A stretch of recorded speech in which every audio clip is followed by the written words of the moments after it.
Bom, pessoal, hoje a gente vai começar falando no nosso vídeo sobre a anamnese psicopedagógica.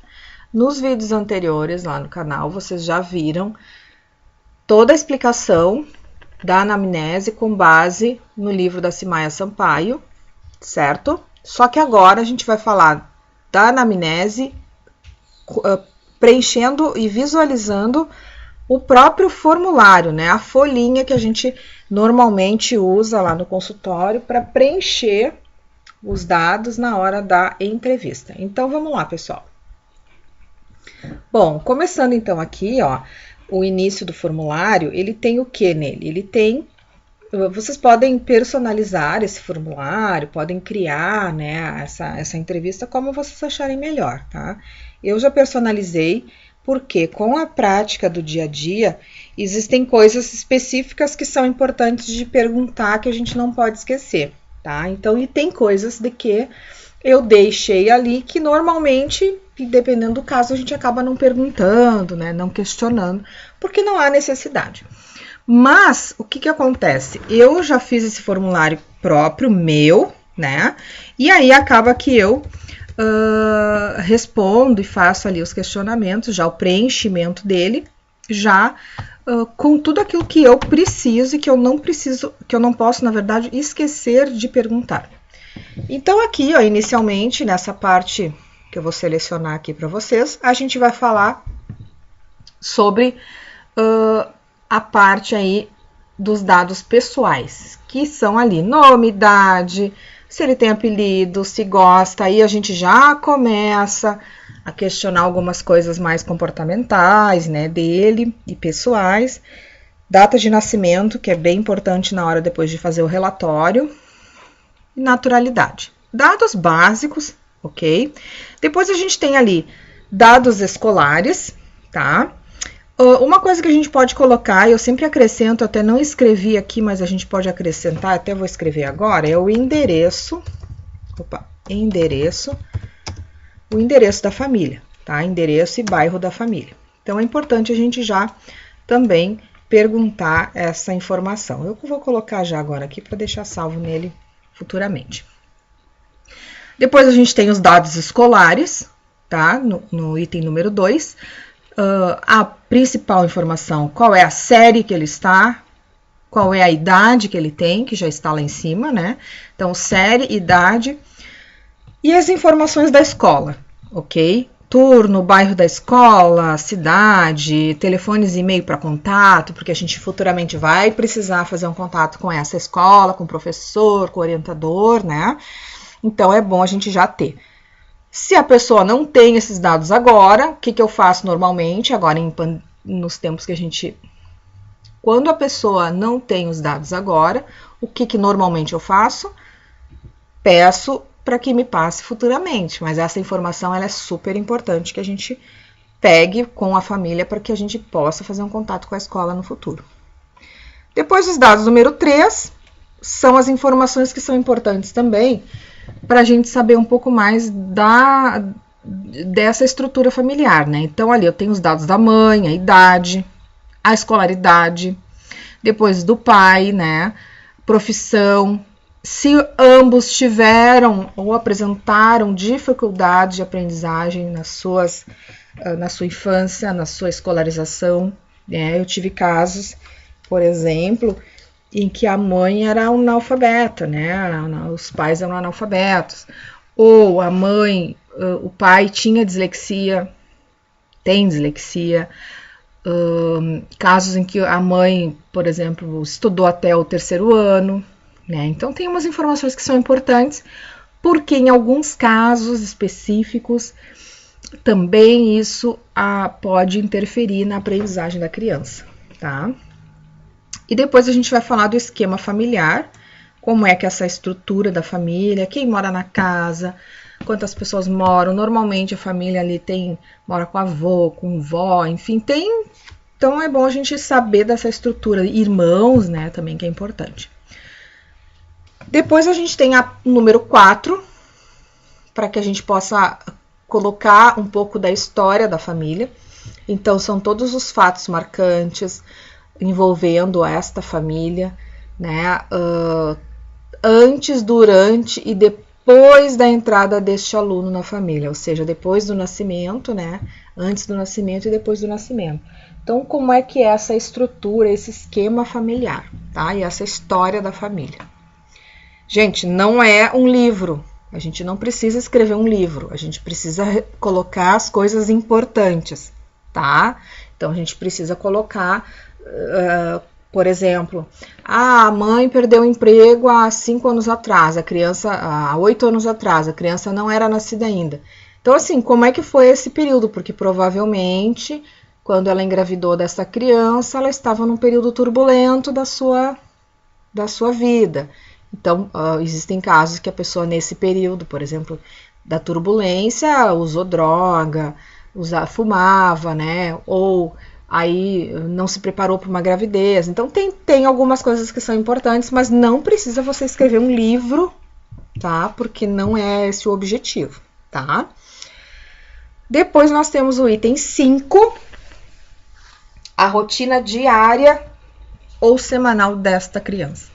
Então, o que ela faz de manhã, o que ela faz de tarde e o que ela faz à noite, tá? Então, a gente precisa colocar qual é essa rotina. Ah, mas o meu filho não tem rotina, cada dia ele faz uma coisa diferente. Claro que todos nós somos assim, né? Mas coloca ali o básico.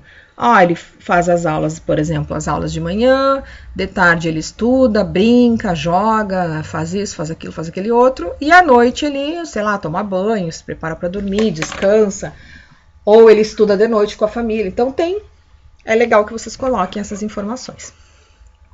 Depois nós temos aqui queixa principal, no item 6. Então, o que é essa queixa principal? A família precisa dizer por que ela está te procurando, tá? Por que ela chegou até o atendimento psicopedagógico? Qual foi o momento que ela decidiu procurar ajuda? Então, a gente precisa saber que queixa é essa. Então, qual é o problema que está acontecendo com a criança de aprendizagem, tá? E quem indicou, porque às vezes a família não busca ajuda, porque não percebe o problema, mas quem encaminha é a escola. Então, é bom a gente colocar ali. Ou, por exemplo, faz uma terapia com o psicólogo e quem encaminhou foi o psicólogo. Ou foi o neuro, ou foi o psiquiatra. Então, é bom a gente colocar ali quem fez o encaminhamento, tá? Às vezes é até o fono, né, também que encaminha. Depois a gente vai falar, número 7, história de vida e concepção. Então, essa história de vida e concepção é o quê? Para saber sobre como foi este período de concepção, né? Então, assim, filho desejado, se foi programado, se ela queria engravidar, acidental, se perturbou a vida do casal, como é que foi essa gestação. Então, assim, também não é um livro, pessoal, vocês vão colocar as coisas importantes, tá? Então, eu deixei, como é que eu fiz essa configuração aqui, ó. Ele vai marcar sim ou não, e aqui embaixo pode contar um pouquinho da história, né, resumindo ali em tópicos o que foi importante. O que eu faço normalmente? Como eu imprimo essas folhas, eu deixo o verso para preencher alguma coisa importante, né? Então, por exemplo, eu coloco ali item 7, acrescento coisas se não tiver espaço ali nessas linhas, né? Então, eu acrescento atrás da folha mesmo. Depois a gente tem o número 8, que é a amamentação. Como foi esse período para a criança, né? Então, a mãe pode contar aí um pouco desse período, certo? Então, tem ali algumas perguntas também sobre como é a questão da alimentação, né? Tomou mamadeira até que idade? Passou a comer alimentos sólidos a partir de que idade? Come depressa? Então, vamos lá. Número 8, a gente vai falar sobre a amamentação.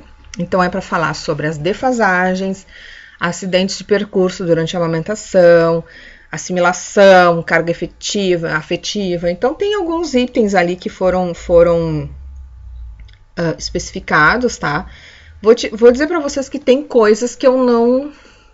Dependendo da criança, pode não fazer muito sentido na hora essas perguntas, mas às vezes lá no decorrer do trajeto da tua avaliação, essas perguntas acabam fazendo sentido, tá? Por exemplo, uma criança que comia muito depressa desde pequena, tá?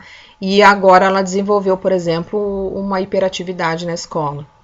Então a gente precisa entender que isso vinha desde do início, desde a sua amamentação. Então ele já começou a apresentar algumas coisas lá, algumas características. Quando passou para a alimentação, por exemplo, ele comia muito depressa, ele bebia muito depressa, ele se engasgava, né, ele tossia. Então são coisas importantes aí que vocês podem, depois ajudam, na verdade, não que isso vá definir o diagnóstico psicopedagógico, tá? Mas vão ajudar para que vocês cheguem a algumas conclusões.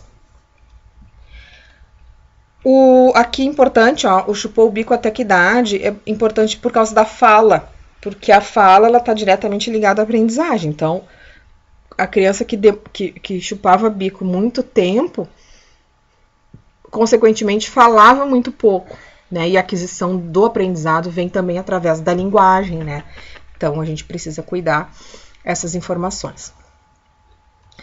Depois nós temos a parte de eliminação, né? Com que idade parou de usar fraldas, como foi a passagem, como ele parou de usar essa fralda.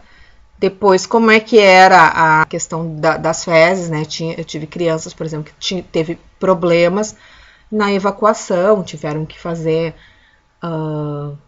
limpeza estomacal, lavagem intestinal. Então eu tive crianças com situações bem específicas. Então é importante que a gente tenha essas informações para poder colocar também aí como complemento desta anamnese. Depois a gente tem as evoluções psicomotoras, né? Quando começou a engatinhar, quando começou a andar, né? Então aqui é com que idade andou, né? Então, qual idade começou a caminhar, se ele caía muito, quem ensinou, enfim, algumas informações que vocês podem... o que acontece, gente? O que é importante? Vocês não precisam perguntar tudo que tá aqui, como eu falei antes. E vocês podem fazer assim, olha, me faz um resumo, pode pedir para a família, me faz um resumo aí dessa questão psicomotora, como é que foi, engatinhou, não engatinhou, né? Uma coisa mais resumida. Mas vocês não se preocupem quanto a isso, porque vocês têm... As nossas sessões são de 45 minutos, né? E na anamnese, normalmente, quando eu faço, eu ultrapasso, às vezes chega a 1 hora de conversa. Então, eu já reservo um tempo maior, sabendo que a gente pode demorar um pouquinho mais, né? Então, tu não consegue fazer uma anamnese em 15 minutos, a não ser que tu separe ela em partes, tá? Então, ela demora um pouquinho mais. E eu já aviso a família. Olha, no dia da entrevista, o que eu faço, gente? No primeiro dia da entrevista, eu não faço anamnese no primeiro dia. Eu faço sempre a partir do segundo dia.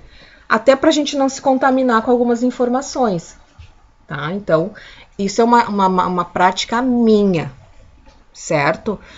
Nos protocolos psicopedagógicos de orientação de avaliação, eles pedem anamnese no início, mas eu, com prática, prefiro fazer depois, tá? Por quê?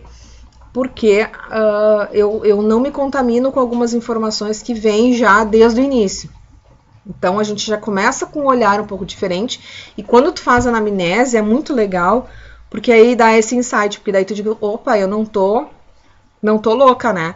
Tô na minha linha de raciocínio certo. Realmente, a criança tem tal situação e agora se comprovou com o que a família trouxe na anamnese, tá?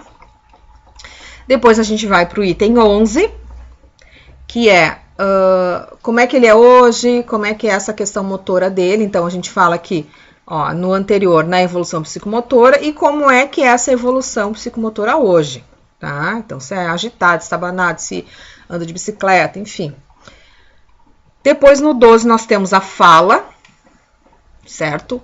Que é muito importante a fala, em função das questões de aprendizagem, estão ligadas diretamente à linguagem, então é muito importante que essa informação a gente tenha, que a gente faça esse questionamento com a família, certo?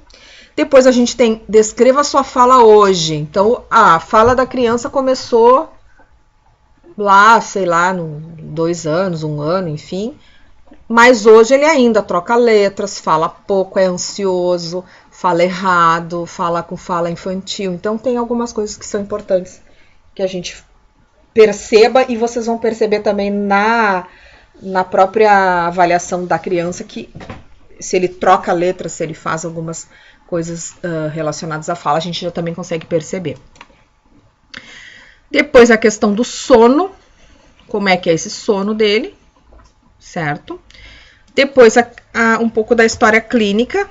A história clínica são as doenças, as comorbidades, doenças, transtornos, tudo que envolve aí a saúde dela. Então, é importante que a gente pergunte quais foram os tratamentos realizados, se ele tem problema de visão, de audição, se teve, por exemplo, problemas de ouvido recorrentes, otite recorrente, enfim, todo tipo de doença é importante que a gente pergunte para a família. E aqui na questão das doenças é importante que a gente pergunte a questão de traumas, né? Se a criança caiu, bateu, se quebrou, bateu a cabeça, usou tala, enfim, importante que a gente tenha essa informação também. Questão de estimulação, a gente vai perguntar se ela tem acesso a algumas coisas que tem aqui, ó. A brinquedos eletrônicos, revistas, se ele faz aula de música, de dança, enfim, coisas mais relacionadas à estimulação intelectual, né? Depois, no item 17, nós temos situações negativas vivenciadas pela criança. Então, nascimento de irmão, óbito, desemprego, separação, outros acidentes, né? Também pode colocar aqui. Abusos também é importante, se houveram, a gente pode escrever. Eu já tive casos em que houve o abuso, mas a criança não lembrava, então a gente pode colocar aqui, mas a gente não precisa falar isso para a criança durante as consultas. Depois nós temos a história de vida ampliada, é um geral sobre forma de disciplina e a forma geral dessa dinâmica familiar. Então, ali tem várias perguntas, então a gente pode organizar como é que você vai levar essa entrevista com aquelas dicas de perguntas. Não precisa vocês fazerem todas elas, tá? Mas é legal a gente fazer uma parada ali das informações e juntar um pouco e fazer uma conversa para tirar essas informações, né? Conseguir captar essas informações da família. Depois a gente tem um pouco da história escolar. Lá no início a gente pegou dados específicos da escola. Então a gente tem que cuidar para não atropelar as perguntas, né? Às vezes a gente começa a falar da escola, a família já começa a trazer um monte de coisa. E aí você, né, sutilmente, para não perder também, não puxar coisas lá do final da entrevista, a gente pode... Então, a gente pode perguntar, né, dizer para ela, olha, beleza, vou pegar essas informações agora, mas a gente vai... Então a gente tem aqui o item 19, vamos falar um pouco da história escolar. Então, essas são informações específicas desde quando ele entrou no período escolar, pode ser na educação infantil, lá na creche, até o momento. Tá? Importante, meu filho não frequentou creche. Bom, então a gente perguntar quem era cuidador dele, será que ele tinha alguém que ficava com ele, ou era a própria família, ou eu ficava com a avó, ou ficava com o vizinho, ou ficava com uma vizinha, né? Então é importante a gente ter essa informação também, que é legal. Então tem aqui várias informaçõezinhas básicas também referente à escola, sobre faltas, reforço escolar, como é que eles se relaciona com a professora, como é que ele se relaciona com os colegas, né? Se ele gosta de ir para a escola, se ele chora na hora de ir para a escola e não quer ir, tem essas coisas que são importantes. Depois a gente tem, já indo para o final, 3 perguntas que eu gosto muito de fazer, ó. Fale uma qualidade do seu filho. Não é legal vocês falarem assim... Fale uma coisa que você mais gosta do filho. A família vai dizer, eu gosto de tudo, né? Não tem como tu dizer que existe uma coisa que tu gosta, uma coisa que tu... Não, então assim, fale uma qualidade, um defeito e o que acha que você vai poder ajudar naquele momento, né? Em qual aspecto.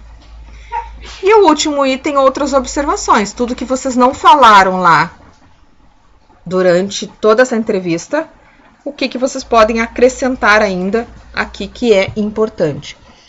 Às vezes tem informações relacionadas a horário da consulta, dia da consulta, eu só posso estar horário. Eu gosto sempre de colocar nas observações, porque daí fica registrado e a gente não precisa se preocupar depois estar com um monte de folhinha, um monte de coisa para tá procurando essas informações. Então eu coloco normalmente aqui, ponho as informações aqui, inclusive do horário de atendimento que vocês combinaram, os dias, o valor, a forma de pagamento, né? Então isso é legal que a gente coloque aqui também, certo? Se vocês tiverem interesse em adquirir o meu material, deixe sua pergunta aí nos comentários. Beijos e até a próxima, pessoal. Tchau!